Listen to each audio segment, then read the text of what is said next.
Hey guys, we're working on our 1985 250 ES, the Honda, big reds. We're going to do an oil change and a filter change, which I'm told the filter hasn't changed since this thing was new. So I already had everything apart already. We'd go ahead and remove this first cover. I got one of the screws out already. It's a little Phillips. There's just two little screws there.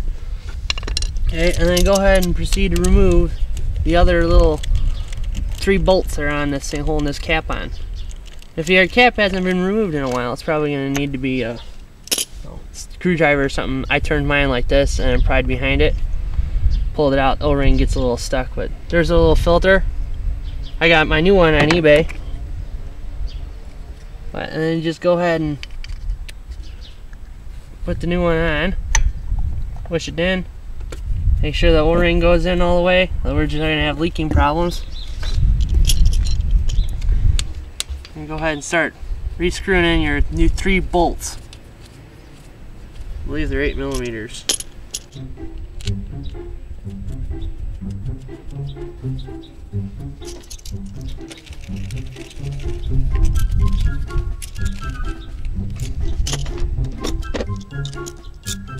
And just go ahead and snug them.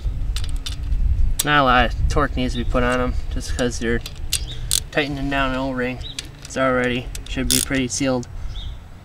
When you take out your oil filter, make sure you check and see if there's any like grittiness, metal flakes in there. It'll give you a good idea of the life and any future problems that you may have with the engine. Here's some metal degreaser and carburetor cleaner just to spray off the excess oil that was spilled out. I'm going to go ahead and screw in my little cap here.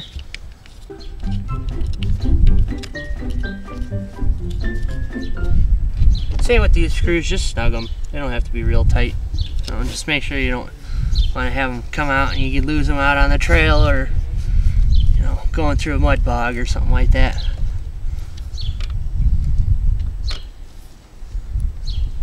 All right.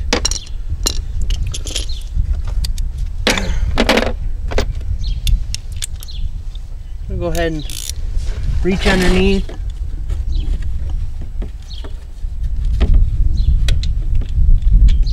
Start removing your. There it goes. This little nylon washer on here, when these things get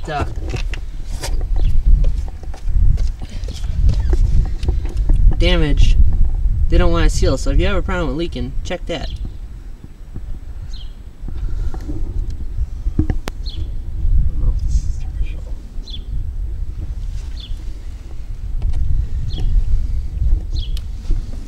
Hey, this is the nylon washer that came off for sealing the oil plug. I went and grabbed a new one. This is one of the newer style ones. You can get this at like an Advanced or O'Reilly's. So, it just gets pushed on past the threads, like so, and it holds on there with a couple little tabs in there. But once your oil is completely drained, just go ahead and screw this oil plug right back in.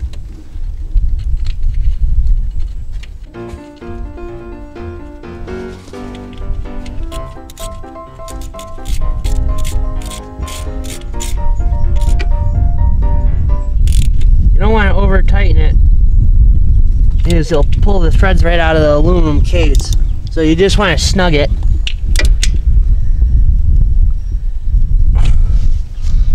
I think most cars and stuff are like 17 or so foot-pounds. Just when you take your oil out, just take a quick look at it. Make sure it's not real shiny.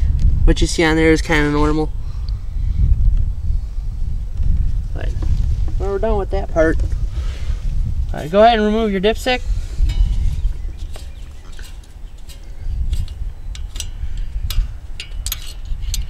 Duh. There's an O-ring in there too, which you can pull out and put right back on. Right back on your dipstick, right like that.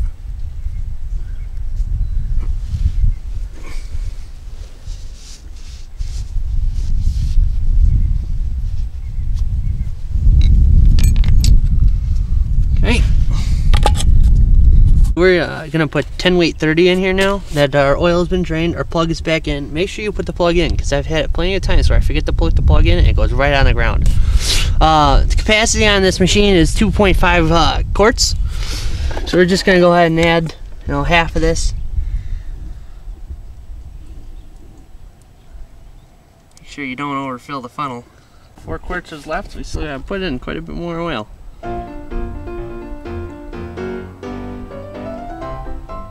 And reinsert dipstick. And check your level. It's going to be slightly high because it's not anywhere else in the engine right now. And just replace the oil filter, so after it runs a little bit, it'll be right on.